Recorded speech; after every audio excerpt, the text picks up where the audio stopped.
In the early hours of the morning, a train rolls into Latur train station. It doesn't carry people, nor goods, but the single most precious thing for this town in the heart of the Indian countryside: water. 50,000 litres of water for a parched city in the western state of Maharashtra, struck by one of the worst droughts in 50 years.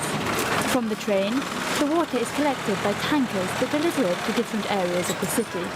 It's over 40 degrees Celsius, but people wait all morning for the tanker to arrive on the sweltering, dusty roads of this slum.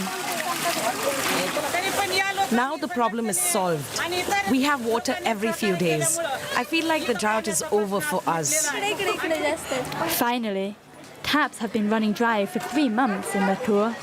The water train is a beacon of hope, but it is only a drop in the ocean needed to solve the current water crisis, which affects a quarter of all Indians, more than 330 million people. For this neighborhood, the panic is over, but water is still on everyone's minds. For Pratap, everyday life has become a series of dilemmas: where to find more water, when to take a shower, whether to wash clothes or save water for cooking. We just think that the water is extra precious than the gold. We spend 5,000 rupees per month for the water. 5,000 rupees, 75 euros, an astronomical amount for Pratap and his family. Only use this much water for washing clothes. For those that have little money, water is now an added burden. Pratap's sister-in-law prays every day for the crisis to come to an end. I pray to God, let us have rain, let there be water. The lives of Latur's 500,000 residents now revolve around water, but it is in the villages that desperation is reaching its peak. Even 40 kilometers outside of Latur, tankers don't come. The groundwater is severely depleted and wells are dry. Only one pump still works for a few hours a day. This is our only source of water. It gives 25 to 50 liters a day. What can we do with this? We have cattle that need to drink as well. This is why farmers are committing suicide. At this rate, they might as well all commit suicide. Over 300 farmers have already committed suicide this year in Maharashtra because of the drought. Jyoti's father took his own life just 4 days ago. My father was facing so many problems and nothing could help him. Not nature, not the farm, nor the villagers. How can you farm without water? Where are we supposed to get water from? All we have known is drought for the past 3 years. There is no grass for the farm animals, even people can't eat. This year we have nothing. The drought has been a lot more severe compared to previous years.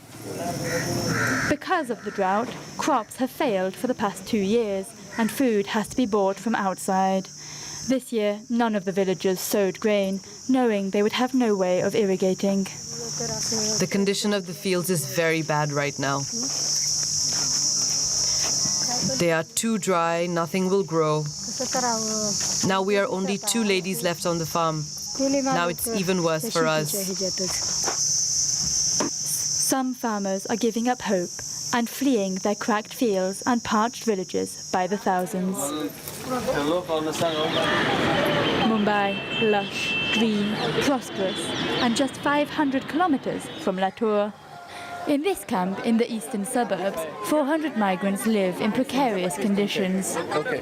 They just arrived from drought-struck villages, hoping for a better life. These volunteers hand out food packages once a week.